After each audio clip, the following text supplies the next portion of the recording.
Good evening and welcome to this KODE KSN Sports Special. I'm Ethan Schmidt along with Eric Knett and Lamar head coach Scott Bailey. Yeah, another Lamar football season capped off with a state championship. Their 7th in a row, a couple really close, tough playoff wins along the way, and you had to deal with injuries as well. Coach Bailey, your starting quarterback, among others, but I thought your team showed tremendous toughness to get this title this year. Definitely overcame a lot, more so than in years past. Yeah. What stood out, though, about this team, you think? They stuck together.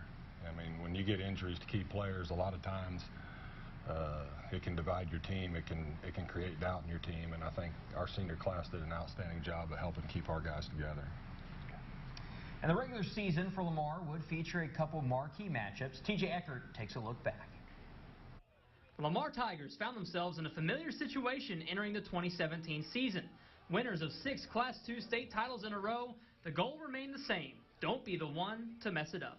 We didn't want to be the class that let everyone down. We wanted to be the class that just kept it going. We couldn't be the team that would let everybody down. We know we had a lot of pressure from all the years before, all the winning and success we'd had, that we just wanted to carry on that legacy and grow on it. The Tigers opened the season with 5 convincing wins, pitching 3 shutouts and allowing just 14 points combined.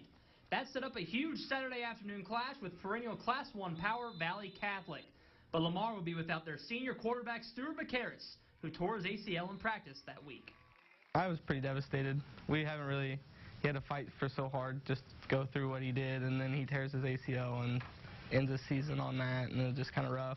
It was sad because we all love Stuart. He's a brother, and we all just have really strong feelings for him. The Tigers played for their brother, and with Dante Stahl filling in, the potent Lamar offense didn't skip a beat, rolling over the Warriors 55-7.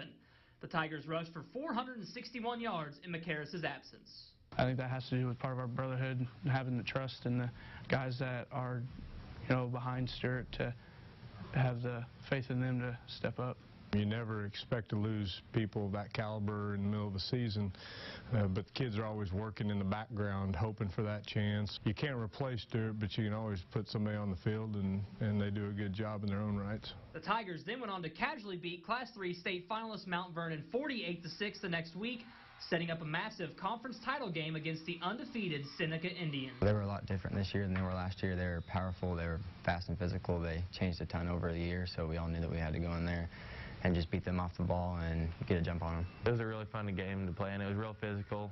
We came off playing a lot of pass-heavy teams, and they're just a run team just like we are. So we knew it'd be a fun, physical game to play and that we'd be sore the next morning, but we just embraced it and played a physical football game. On the road, in a hostile environment, the Lamar Tigers made it 43 wins in a row with a dominant 42-13 victory. Now it's on to the playoffs, and trust me, the games will get tougher. In Lamar, I'm TJ Eckert. Great game there against Seneca. It was an undefeated teams matching up. You're looking for the conference title. What stuck out the most about that game for you? How we got it started. Don and I were in Seneca when they played Cassville a few weeks before that, and Seneca just jumped on Cassville early, and we talked to our kids all week long. Don't allow that to happen to us. Get out and match their intensity. Playing down at Seneca, no track around the field. The fans are so close. They are a football town, and when they're winning like they were this past season, everybody's on board. It was just you guys are down there, just exciting, electric type of environment. We didn't want them to jump on us like they did on Cassville. We wanted to come out and jump on them. Yeah, Lamar did jump on him and took the Big 8 conference title. Well, on to the playoffs, and Lamar would be tested on the road. George Bellecci has more. When districts came around, Lamar rolled through California, Warsaw, and Fairgrove, outscoring the 3 187-12. But riding a 46-game win streak into Ava, the Tigers were tested for the first time in a long time. They had a lot of motivation coming into the game. It was the first time they'd been there, and we went into it a little bit too, just it's another game instead of matching their energy. With the offensive load on Cooper Lucas and Duncan Gepner's shoulders, Lamar led Ava 14-6 at halftime. But with a 28-6 lead in the fourth, Ava would not go down without a fight. 2 deep throws by the Bears' Caleb Johnson, and all of a sudden, it was a 28-22 game. But as the red and black defense allowed the Bears back into the game, they also closed it. With 19.2 seconds left, TW Airs squashed the Bears' comeback. Our program and how hard we work, and we strive to be better than ourselves every day, and that's what just keeps us going, keeps the legacy going. Next up for the Tigers, their biggest test of the season, Lutheran North out of St. Louis, a team with multiple Division I prospects. If not the biggest game I've ever played in. The guy across from me was going to Oklahoma, had a lot to prove. And on the offensive side of the ball, they've been running on every team they've played all year, and we were pretty good at stopping the run throughout the year, so we just had a lot of questions, I guess, see how good we really were. Come Saturday, though, it was cold, wet, and windy, an environment the Tigers reveled in. We knew that it was going to be a dogfight, though. We were preparing the whole week for it. We knew that they were a good team, and we were going to have to play our best game to have a chance to win it. In a first-half slobber knocker, it was a battle of defense. Neither team scoring, and neither team giving the opposition any room. Real football's played close to the vest, where it's played a few mistakes throughout a game and low-scoring games. You know, that's how it's meant to be played, and so it just keeps going on throughout the game, and you keep thinking, man, we're going to get a break here, we're going to get a break here. Then in the second half, who else? Cooper Lucas broke through.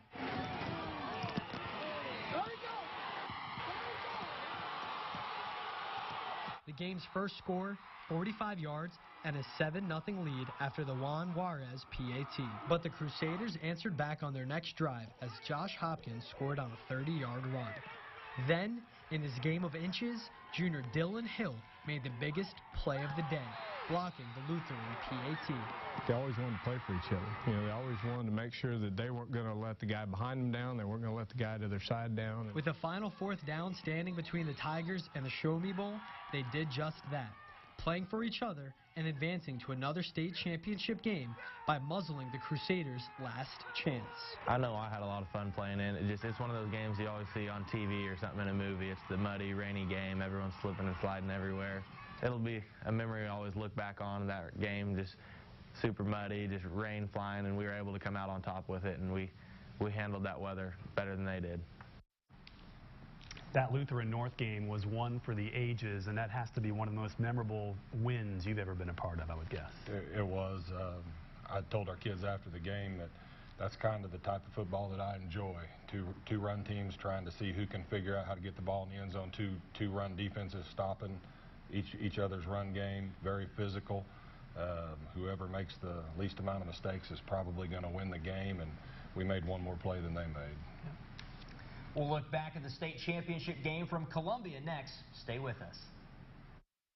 I'm just super proud of them because they worked so hard and they wanted it so much. And you can just see the level of effort and commitment that these kids, like, it's not just a game for them. They've put in so many hours, like, it's more than a full-time job, in addition to their grades and everything else, and some of them do work. And so just the level of work ethics and attitude that they've had to make sacrifices. Melissa Fenning, a 1998 graduate of Lamar High School and a teacher at the school. She also has a son on the team, and parents make a lot of sacrifices too, and I know they're a big part of your program. One of the things that our parents do at Lamar that I'm very appreciative of is they let us coach their kids. And I'm an old school type of coach. It's very demanding. Try not to cross that line. You want to be demanding, but you don't want to be demeaning, but it is going to be demanding. We are going to ask a lot of them. I am brutally honest with them. I'm not going to tell them what they want to hear. I'm going to tell them the truth, and sometimes that hurts their feelings a little bit, but our parents don't step in the way of that. They let us coach their kids, and for that, I'm very grateful. All right, well, state championship game was played on the Mizzou campus at Perot Field against Lafayette County the day after Thanksgiving. Let's take a look back. As the Lamar Tigers took the field on a warm November afternoon in Columbia, emotions were at an all-time high for the Lamar senior class. We've never lost a state championship going into it, so our minds were definitely ready to go. I mean, in the locker room before that game, it's really emotional. I mean, everybody was bawling because it was our last time we got to play together. And we went out, I just knew. I didn't care how they played. I knew we were going to win the game. Very emotional for the game, and that we knew we were gonna win it together. The game did not start well for Lamar. Lafayette County struck first on a 42-yard touchdown pass. But late in the first quarter, with Lamar backed up inside their 10-yard line, junior speedster Trevor Medlin busted a huge play.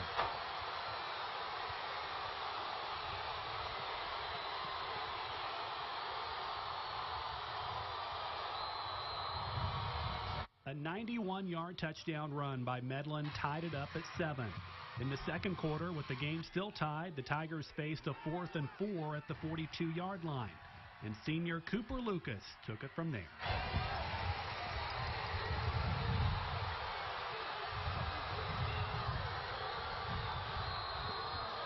Lamar took a 14-7 lead, and the Tiger defense would later add a safety, courtesy of T.W. Ayers, to give Lamar a 16-7 advantage at the half. The game would get tight again, though, in the third quarter on this Lafayette County touchdown to make it 16-14. But the fourth quarter belonged to Lamar, and again Trevor Medlin put his quickness to work.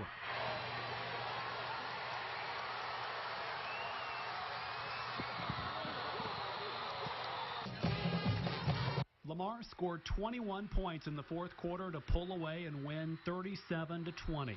The 7th consecutive Class II state championship for the Lamar Tigers. The first program in Missouri high school football history to get that done. It also marked Lamar's 49th consecutive win, and for the seniors, a chance to soak it in. I think it meant more to me to win that state championship game than anything else, just because we didn't want to be the class to lose it. And that was the pressure we had on us, but we know how to play through all the pressure. Well, it means everything just to bring another state title back to the school, back to the community, just to kind of a thank you for all the support that we've got throughout all the years. We know we couldn't do without everybody else, and it's just awesome to be a senior class to make history again, get 7 in a row, and just to not lose that and not let everybody down. A lot of people kind of had doubts of us from the beginning of the year, especially when Stewart got hurt. They didn't really know what we were going to do. They didn't think that people behind them were going to step up, and we did. We showed our town and community how much the brotherhood actually meant. Closest knit group we've had, fought through the most things that we've had to fight through, which probably makes it one of the most satisfying, amounts of success we've had over the years. What a game, but how exciting was it to watch Trevor Medlin break those long touchdown runs at state? Yeah, T-Rev, he did that early in the season at Cassville. He kind of broke the game open for us then, and he injured himself in the middle of the season and had kind of been in the shadows a little bit. It's kind of an amazing thing that each of the last 2 years we've had underclassmen step up in the biggest game of the year, and we go into that state championship game with seniors that we know we can count on and everybody's heard about, and they've got a lot of publicity, and by the end of the game you're talking about a guy that you may or may not have heard of because they an underclassman stepped up and made a play, and Trevor did that and did it big in that state championship game. One senior, though, too, on defense, T.W. Ayers. I know you pointed out, you asked T.W. Recently. He wasn't even tired during that game. He had 9 tackles, 3 sacks. How about the play at T.W.? Well, it's one of those things that we counted on so much we're going to miss it a ton, next year. But kid plays on both sides of the ball, plays on most all of our special teams. If you see him this weekend, he'll be in Liberal running with the Road Warriors, doing road work. He's constantly trying to take care of his body, constantly trying to improve. 4.0 student in the classroom, active in his church. I mean, you hear those cliches about kids like that. We actually have one in Lamar for real. Yeah. And we all know that the Tigers won the state championship, but they dealt with plenty of adversity this year, including the loss of their starting quarterback. We'll have that story coming up. I think a lot of it is the coach, his philosophy that they bought into his program, these young gentlemen, and followed Scott. And Scott's just, to me, he's a premier coach. He just inspires the community, the kids, and, the community's behind him all the way. Tom Shields, a very loyal Lamar Tiger fan, 1969 Lamar graduate. Coach Bailey, what does he mean to the program? He's one of those guys I really like the kid with. He was in the mayor race here a few years back, and he didn't win it. And I walked up to him and said, with some of the problems our town's facing, you actually won that race. You just don't know you won that race yet. So he's always supported us. Anything that we need, he's there to make sure that we get it. And there are guys like that in our town. You know, we talk about our parents letting us coach their kids, but guys like Tom in our town make things possible for us. And he goes to all the road games, and there's a lot of people like him that make those road trips. Yeah, we travel extremely well, and you see that crowd over at Lutheran North, and people think, well, that's a big time semifinal game. Regular season conference game down in East Newton, regular season conference game of any of our places, our guys will travel well. And while it was a season that ended with another state championship for the Tigers, midway through the regular season, Lamar would lose their starting quarterback, Stuart McCarris. Here's an inside look on the roller coaster journey for Stuart. To start the 2017 season, there was a question mark on whether Stuart McCarris would even get to step on the field for his senior year. We had a lot of motivation for Stuart because we didn't really know if he was going to get a play or not. So we just wanted to go win for him. But the senior would get the clear and embark on the Tigers' quest for 7 with his teammates that he had played with since 3rd grade. Before the Valley Catholic game, McCarris would suffer a knee injury in practice, causing younger players to step up to fill his role. Next man up, that's all you can do. You can't sit there and pout about it. You just got to watch the younger guys step up and do their job. Dante had to step up for that Valley Catholic game because we still had Duncan out. He was still hurt, so having Dante step up as a sophomore really helped us out. And then I think when Duncan got back, he really took that quarterback role on, and he knew how to lead us and stuff like that. And while some teams would falter, Lamar only got stronger. Guys before us, it's happened with them, and we kind of just know how to deal with it. And most teams fall apart, but we usually get better. We've constantly got kids that are working hard, you know, expecting their chance, maybe not as soon as they get it sometimes. While the season may have been over for McCarris, his love and support for his team never faltered, and he even stepped into a new role. Just coach up the next guy, coach up over backfield, not to lose focus, not to get down. Just do your job. I mean, you don't have to do anything like that you can't do. Just kind of someone to look up to because even though he's hurt, he was still looking for the best of us at all times, and he was the coach on the field, told us what to do, what not to do, you know, and always just kept us in the right line. On October 13th, the Lamar Tigers faced off with Seneca. It was the first time that the team would be without the senior, even on the sideline. I remember it was the first game. Stuart's never been out with us, and I can always remember back 3rd grade, he was always there playing with us, and he wasn't even there, so I guess it was very emotional, and we know we had to kind of play for him and I guess make him happy at home and go get the Big 8 champ. But the Tigers would claim the Big 8 conference and use that momentum all the way to Columbia, where the team made sure McCarris would see his return to the field, even if it was for only 1 play. Well, Coach Bailey kind of mentioned it to us in the weight room the day before, and Cooper Lucas and all the seniors came up to me and said, we're going to get this game under control so we can get you on the field because we want to end our career with you. Cooper Lucas and company lived up to that promise, allowing their friend and brother to take the final snap of the Tigers' 7th consecutive state championship victory. That was awesome. I think that made everybody on the team happy.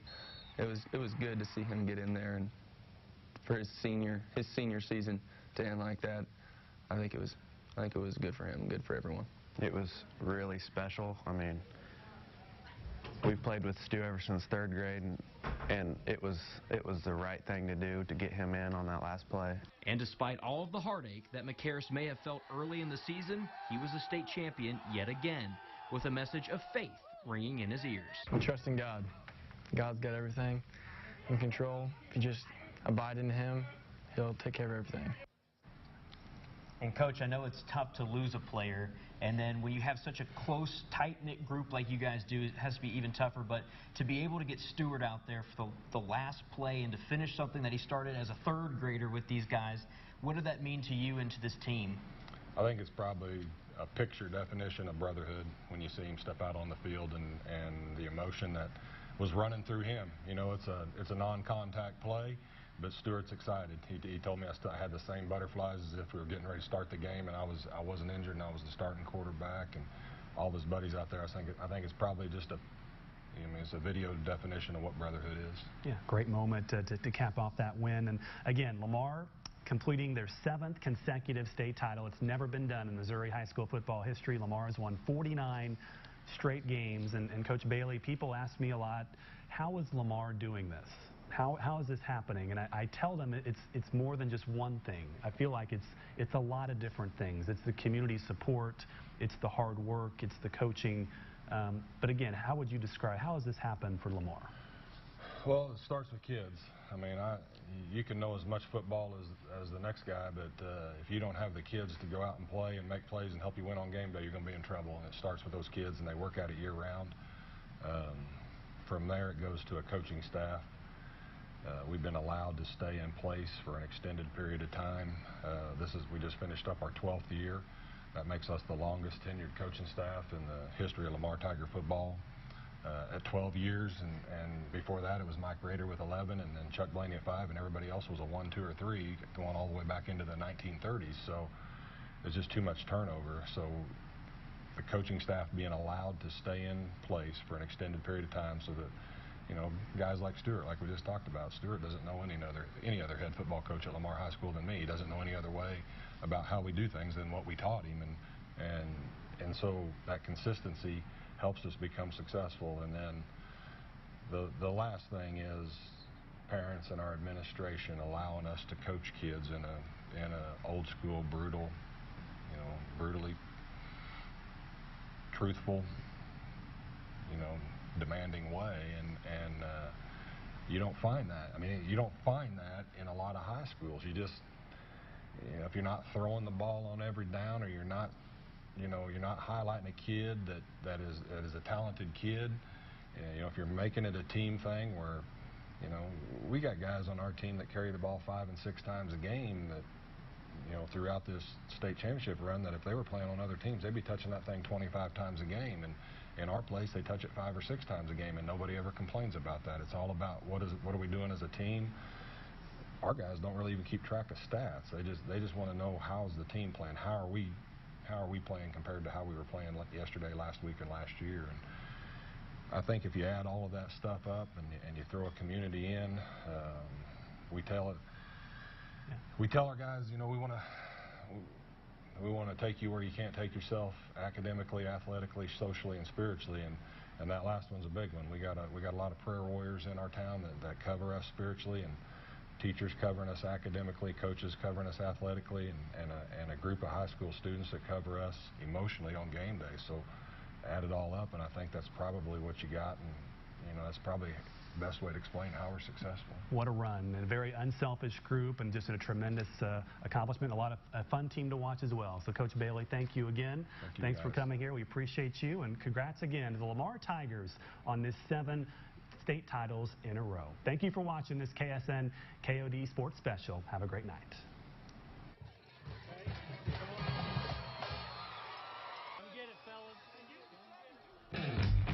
We want to thank you for joining Eric and Ethan for this sports special titled 7 in a Row, the Lamar Tigers.